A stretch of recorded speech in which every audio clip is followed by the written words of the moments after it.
Welcome back to the Nightly News. I'm Terry. And I'm Jose. Let's get it started.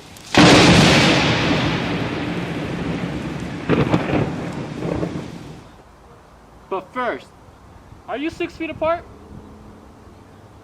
I think so. Alright, we're good to go. Our first story comes from DJ here. Do masks actually protect us? Let's find out.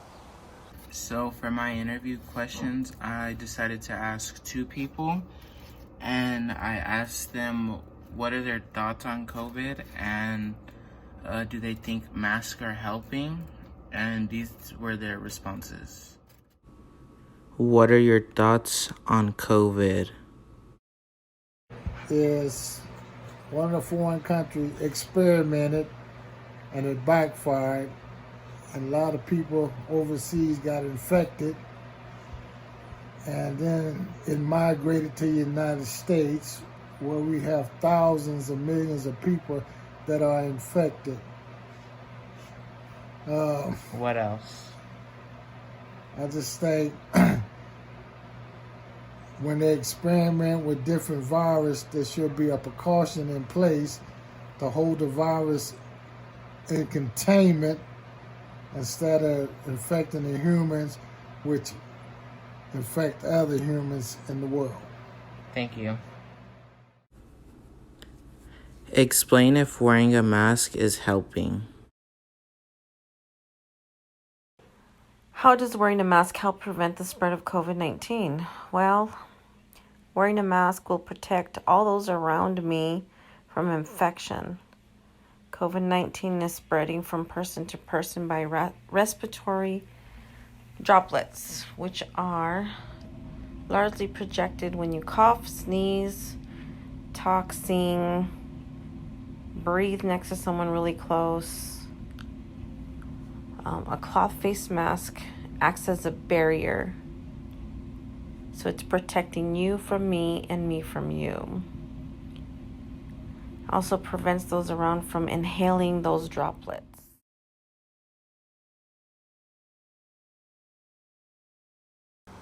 Oh, thanks DJ for the helpful information. Now Knights, make sure to wear your mask out in public. Now, on the topic of COVID, let's take a look at how this is affecting our lives as students. Take it away, Jayla. Throughout the past months, coronavirus has been affecting students across the globe. I have asked a few students how exactly they feel about it. Do you believe online schooling is better than actual school? No, because I feel like you gotta have that communication like eye to eye and not just do like technology and the computer. While staying at home, students have found new interesting hobbies. Here's one student talking about their new hobbies they found. Get more better at gaming, I get more better at coding. Although quarantine is teaching kids new hobbies, here's how it's affecting them in school. It's more confusing and it's harder to communicate with teachers. Do you like online schooling? No, Why not? because it's slow, it's boring, the kids don't understand. Are you learning anything from online schooling? No, Nothing at all? but I'm learning some stuff. Although Corona had many downsides, at least it brought together siblings and families around the world. Okay, right. We are in a pandemic. People are losing jobs, we have to wear masks in public, and we have to social distance. Now grown-ups, they have it tough, but as students, we don't know what we're doing. What should us students do? Should we stay at home, do online classes, help our parents out with anything we can? Or should we go back to school, learn physically like we used to? These are questions that not everyone knows. As students, we are expected to do school. We are doing online classes with geometry, language arts, and all our other classes that we have chosen for our high school year. Most students are joining Zoom meetings for each of their classes, which helps them understand what they're going to learn. So my Friday kids are joining you guys. But Of course, there's going to be some kids who are going to take some advantage of what the situation is. They're going to want to be at home, relax, play some video games all day. And yeah, I guess that's fine as long as you do your homework, but some parents and other students don't agree with that type of learning. Some like to be focused on their learning all week, while others just want to lay back and do whatever they want for who knows how long. How do you think students feel about this pandemic and why? I think they feel bored. Very, very bored. Do you believe that students should go back to school or stay home? I think they should stay home for a good bit after the pandemic's gone. Then go back to school. I think the pandemic's gonna calm down by April. How do you think the pandemic has affected students? I think it affected students by not letting them socialize. Do you believe it's a good idea for students to go back to school? I don't think it's a good idea yet. I think it's been hard for students because not being able to be outside of their house and be having fun with their friends or spending time with their friends. I think it's been hard for that.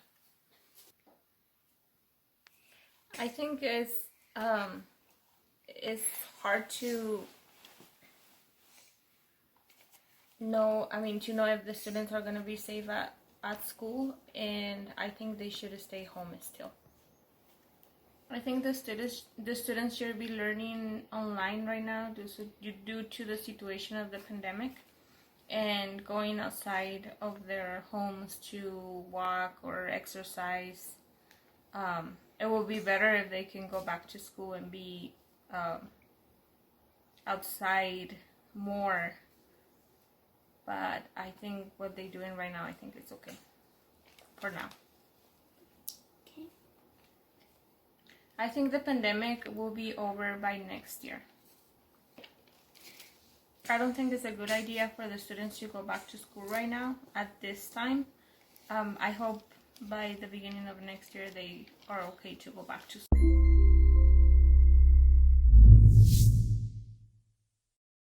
I totally agree with you, Jayla. Now, Knights, as some of you have noticed probably, local businesses are starting to shut down. Let's go take a look with Annette. During the COVID-19 pandemic, many lives were affected, not only by the illness itself, but by the attempts to keep it contained. We went to a local business to ask some people how the state-sanctioned orders might have affected their shopping and business habits. How have state-sanctioned orders on sanitations and social distancing affected your shopping habits? Well, you can't really go to the bigger stores like I used to. Like, I used to go to the park and play basketball, and then right after I'd go to like Walmart, grab a drink or something, and just quick in and out. But now I can't even really do that without having to take all these different precautions and being careful around, with the whole being 6 feet apart and everything. So it's a lot weirder, but you can still go shopping and stuff. You just gotta be careful, more careful than you ever have been.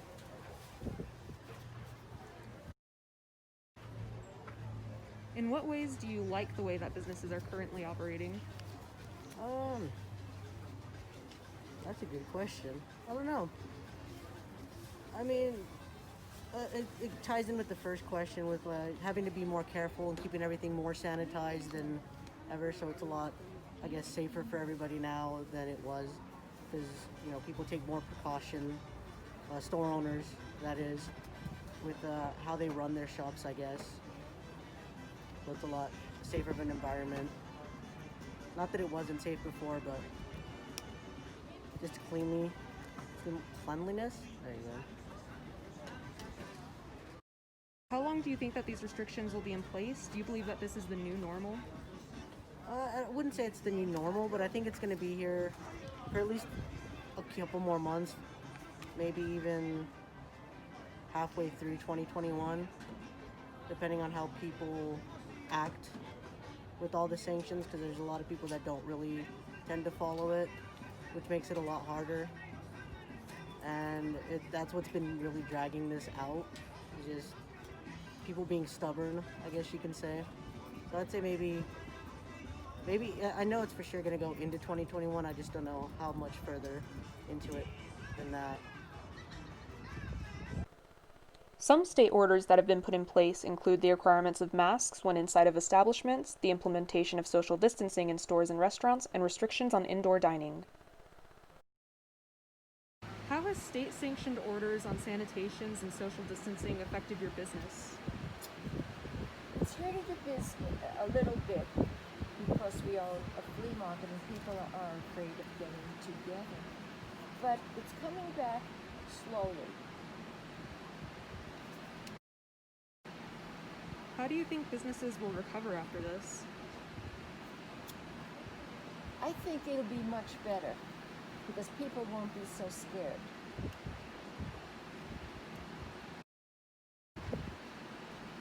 In what ways do you wish that the state orders would change? I don't know that I'm in for that because a lot of us elderly people like myself, 82, have been in the house so much that it's bothering our mental situation to function. How long do you think this will be in place? Do you think that this is the new normal? No, but I think it'll be for this whole year. I think people go back to old habits, unfortunately, but we all do. Marie is a small business owner in Las Cruces. She, along with many other small business owners across the world, have suffered the consequences of COVID, but she remains hopeful for a future that returns to normalcy. I agree. Times like these are far from normal for anyone, but thank you for sticking with us. This has been Annette Shortina reporting for the Nightly News. Remember, Knights, shop local. And since this is a pandemic, let's take a look at how our neighbors in Mexico are handling the school situation. Thanks for the info, Haley. Now, Knights, as some of you may know, for juniors and below, the school name will be changed. Let's go take a look with Logan.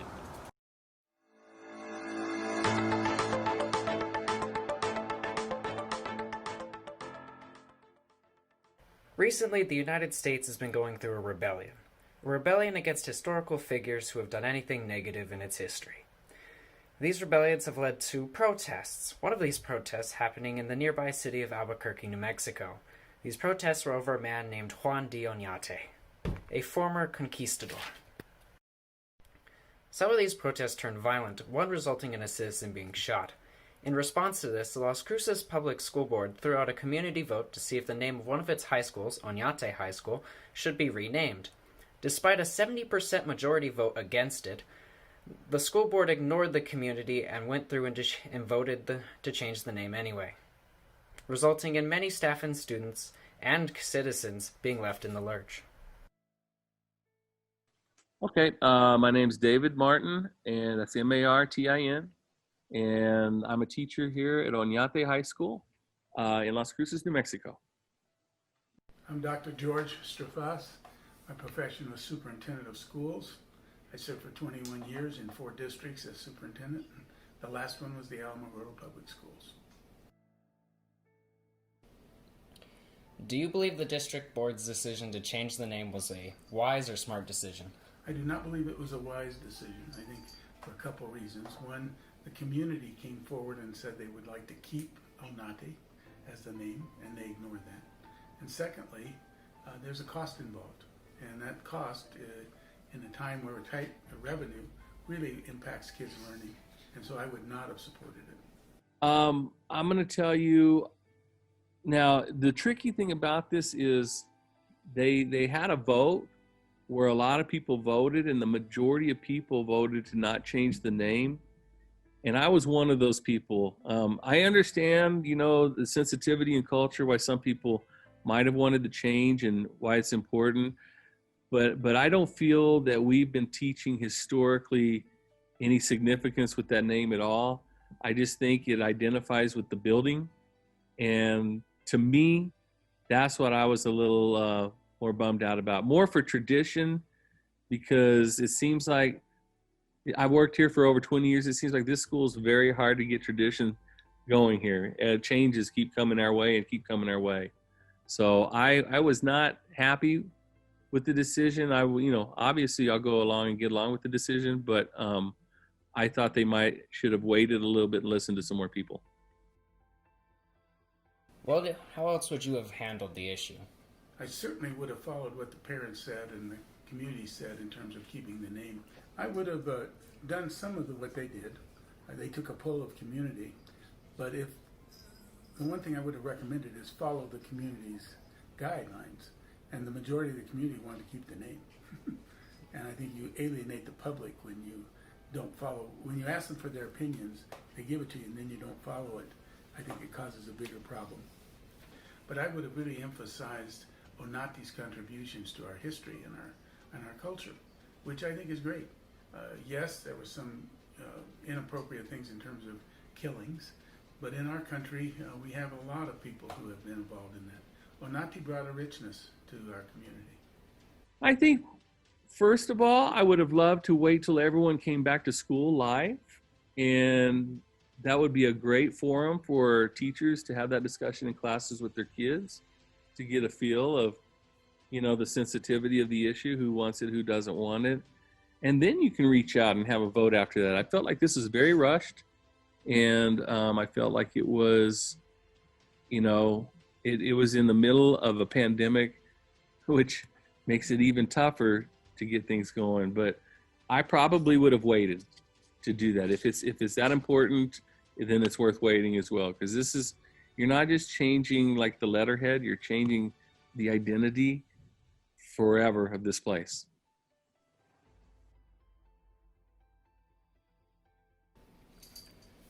What are your thoughts now that the name has been changed?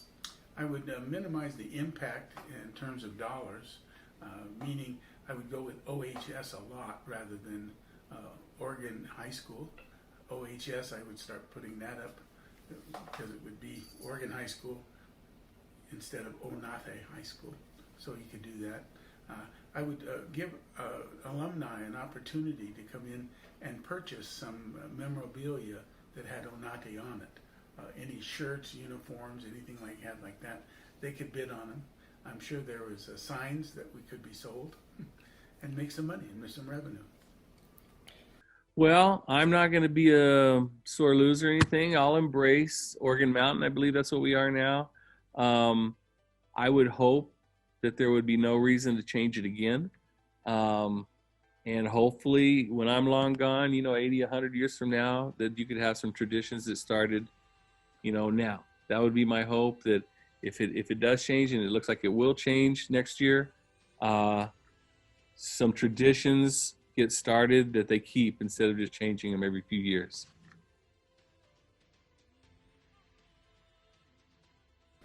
Do you think the money spent on the name change would have been better spent in other places? Yeah, absolutely. We have tight resources in public education right now, and we need every dollar into the classroom. So there's a lot of places we could use that, from internet connections to hardware to software that could really benefit learning. $200,000 or so is a lot of money, and it isn't wise to do what we did. Oh, yes, 1,000%. It was, the school came up with the budget that it would cost to redo certain items. I think the school came up far lower than the actual cost would be when you get down to it. And you talk about scraping off like a basketball court. You talk about taking the name off of plates that are used for weights in the gym. And there are so many places that the name is that I think, just let me be selfish for a second, maybe cameras for a media class. There could be other ways that we spend this money. The decision has been made and there is nothing to do but embrace and try and offset the cost of this tremendous historical vote.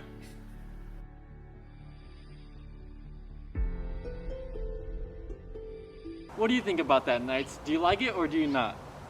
I don't like it, but... Oh, nah, we can't do that, bro. I'll see you later. Thank you for watching the Nightly News. That was a good time. I'm Terry. And this is Luis. See you guys later. Signing off. Bye, Brandon.